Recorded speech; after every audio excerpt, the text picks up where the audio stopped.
Hey guys, welcome. This is Brad Krantz. Thanks so much for joining me here today for my Monday morning leadership, where we are talking about looking ahead to 2030.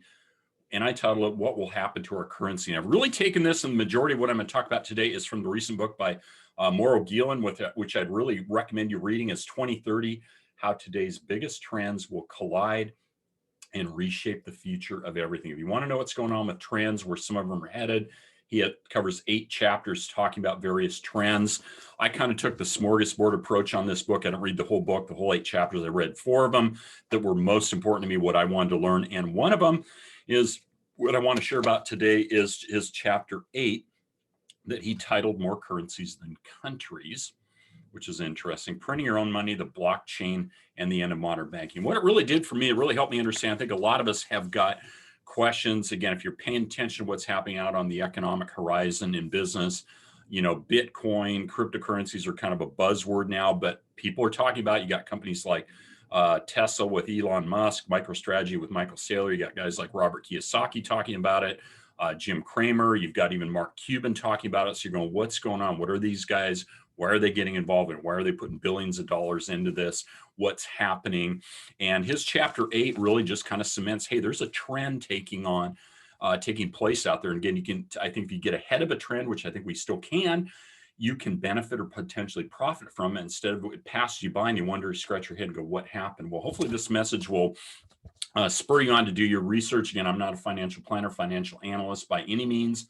So none of the advice here is giving you advice as what to do financially, do what you need to do, but just really to provide some background on the trend here. But he talks about most people alive today, my first point, grew up in a world where each country had distinct symbols of sovereignty, right? We had one flag, one leader, and one currency. Well, he's suggesting by 2030, some of the most important currencies in the world will not be issued by governments, but by companies and even computers. So what's going to happen to our currencies? We're going to have governments and computers issuing it. Now, I don't think he suggests people consider this a heresy today. Well, I think you'd have to be blind or have your head in the sand and not be paying any attention on anything on the economic horizon to say that, guys. We have a trend taking place before us right now, and there's some big players. I think we're going to see more institutional players moving in this market in the coming months, and there's a reason why they're doing that.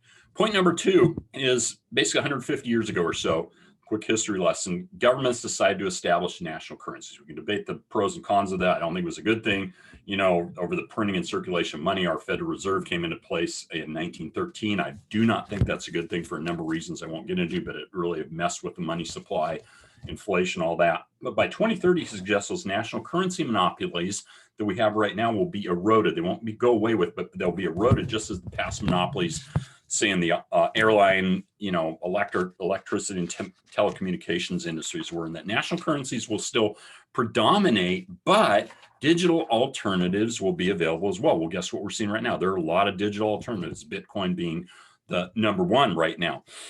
But, Mark Cuban, recently I watched a video he did talking about the cryptocurrency and tokenization. All that is really kind of where the, early years of the internet, these tokens are going to share the stage, but you've got to grasp how money works. And this is beyond what I'm going to talk about today, so I'm not going to get into that. But he suggests that anyone can print money. I'm not suggesting you go out and start counterfeiting money anyway, but the reason on that is that if people trust that as a form of payment, you're okay if there's trust behind it and it's convenient to use. So, right, that's how we get into printing currencies, much easier to use than gold coins, et cetera, like that. But alternative forms of money, he suggests, can also be used as an investment vehicle, meaning people might assume the money appreciates in value over time. But as with national currencies, any money can be filled by the laws of supply and demand. Again, this is the old thing of central banking that I think is really very negative, the banking cartel system. But an excessive supply depreciates its worth and reduces people's willingness to use it, which I will suggest that's why people are moving into high quality assets like cryptocurrency, Bitcoin. Recent article in the Wall Street Journal in February, just a couple months ago, said since February 2020, just a little over a year ago, the M2 supply, the money supply, has increased 26%, guys. The largest one-year jump since 1943. That's huge. They printed more money than we ever have in over about 70 years. Guys, that means we've lost 26% of our purchasing power, 26% of the value of a dollar in just a year. That's what inflation is. I'm going to get back and cover that here in a minute. But in contrast, and this is interesting too, China's money supply growth exploded between 2009 and 2010, averaging 23% a year. So guess what? Their currency lost 23% of value, right? They've got a strong economy, but their inflation jumped from like 1.8% in 2009 to 6.5% in July 2011. Money matters. And that's why I think we're seeing, I don't think it's so much as speculative. The GameStop thing certainly was, but Bitcoin, there's a very good reason why smart guys like Elon Musk and Michael Saylor watch their videos, watch Michael Saylor, guys, very smart. Why are they moving into Bitcoin? Why are they putting hundreds of millions, if not billions of dollars into it? Because their money supply is being eroded, guys. So point number 4, the world still finds itself relying on the US dollar internationally as the most important means of payment, unit of account, reserve currency. So my question is going to be, what happens if our currency collapses or gets to the point where people around the world don't trust the US currency anymore?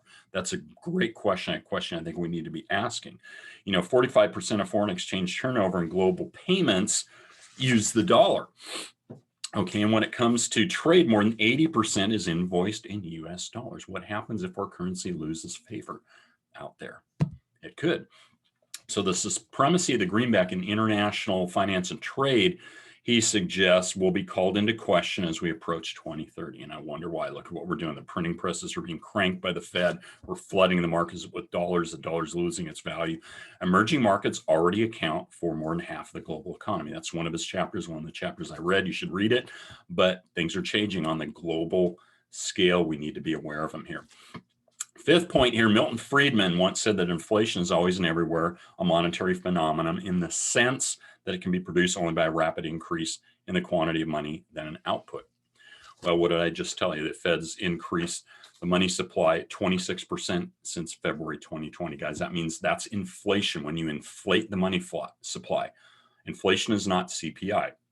Inflation is when you inflate the money supply, and that devalues the currency. We've lost 26% of our value of our currency, right?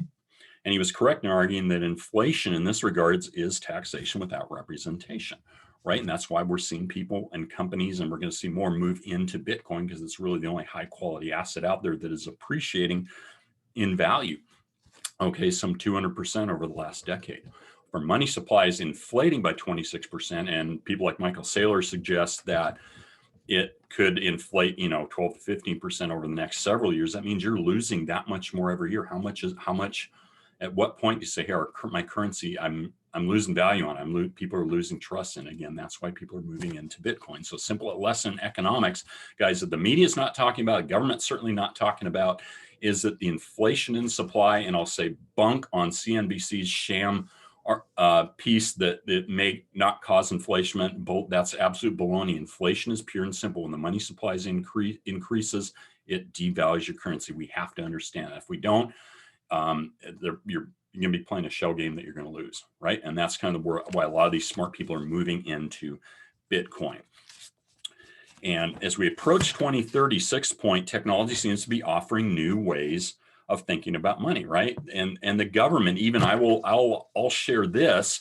I sat in on a Barron's Live here back a couple months ago, and there was talk, there's a move to modernize currency. The Federal Reserve, the Fed's actively evaluating a central bank digital currency.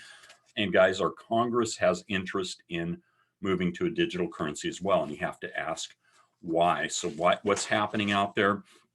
I'm going to give you my kind of elevator points here, my takeaway points about Bitcoin digital currency. It's easily portable, right? You can move it around via computer anywhere in the world. It's finite. There's only 21 million that will ever be produced. Guys, we cannot say that about our US currency, can we? It's just inflated. They can just print the money, issue money like crazy. There's no, if something is finite in its ability, or it's scarce, it's going to increase in value, guys. It can't be increased more than 21 million. It's decentralized. It's not controlled by banks, the Federal Reserve, et cetera, which that's a huge one.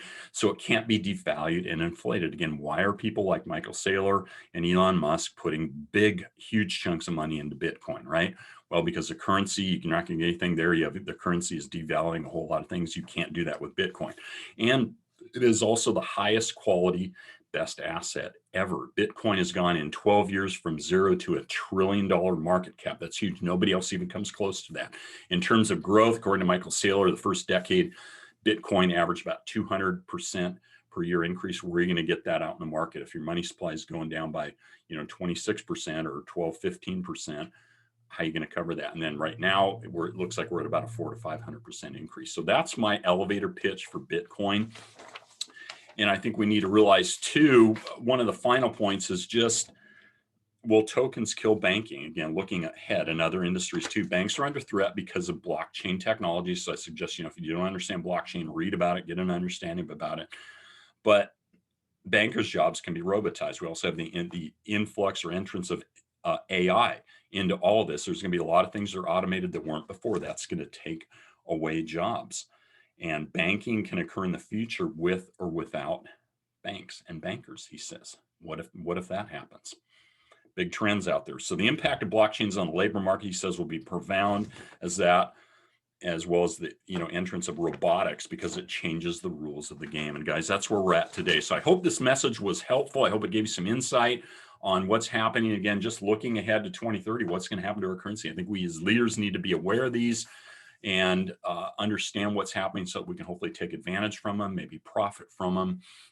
Again, I'm not a financial advisor, so I'm not giving financial advice here. But again, I thank you for tuning in.